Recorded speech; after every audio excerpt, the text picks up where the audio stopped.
ഇപ്പൊ നമ്മള് ജോസേട്ടന്റെ വീട്ടിലാണ്. ജോസേട്ടന്റെ വീട്ടിലെ ക്രിബ് നമ്മൾ കണ്ടാലോ? ഓക്കെ, അപ്പൊ ജോസേട്ടാ ഞങ്ങളത് കാണാൻ വരുവാണ് കേട്ടോ. Okay, yes.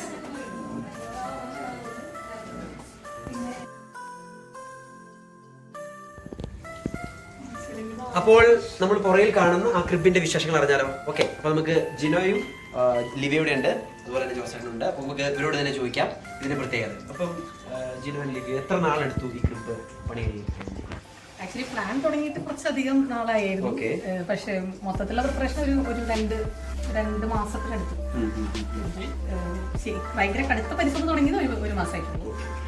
നമ്മൾ കുറെ മണ്ണും കല്ലും കാര്യങ്ങൾ നാച്ചുറൽ ആയിട്ടുള്ള ഐറ്റംസ് ആണ് കൂടുതൽ ഉപയോഗിച്ചിരിക്കുന്നത്. പിന്നെ കുറെ വേസ്റ്റ് ആയിട്ടുള്ള ചട്ടി അങ്ങനത്തെ സാധനങ്ങളൊക്കെ, കുറെ കല്ലും നമുക്ക് അവിടെ ഇവിടെയൊക്കെ നോക്കിയതാണ്. പിന്നെ പുല്ല് കുറെ അവിടെ നിന്ന് കുക്ക് ചെയ്യുന്നത്.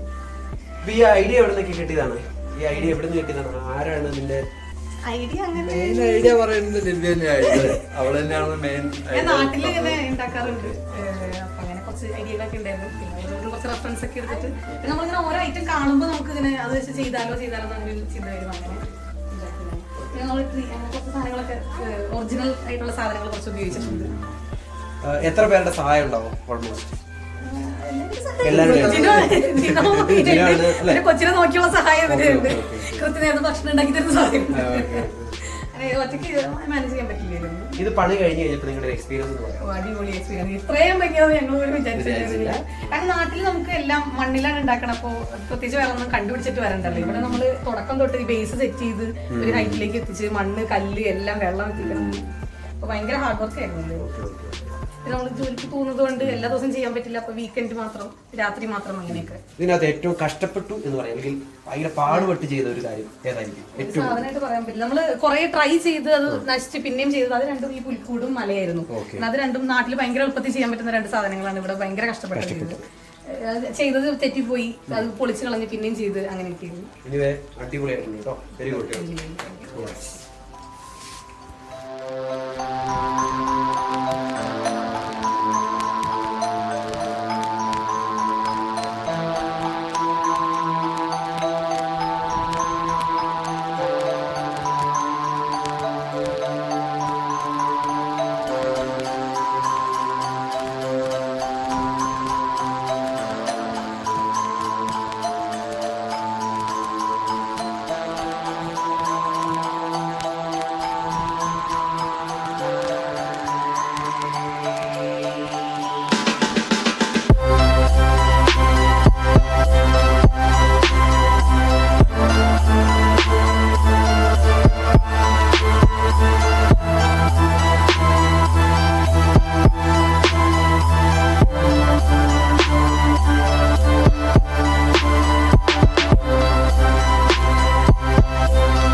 അപ്പൊ എല്ലാവർക്കും ഹാപ്പി ക്രിസ്മസ്.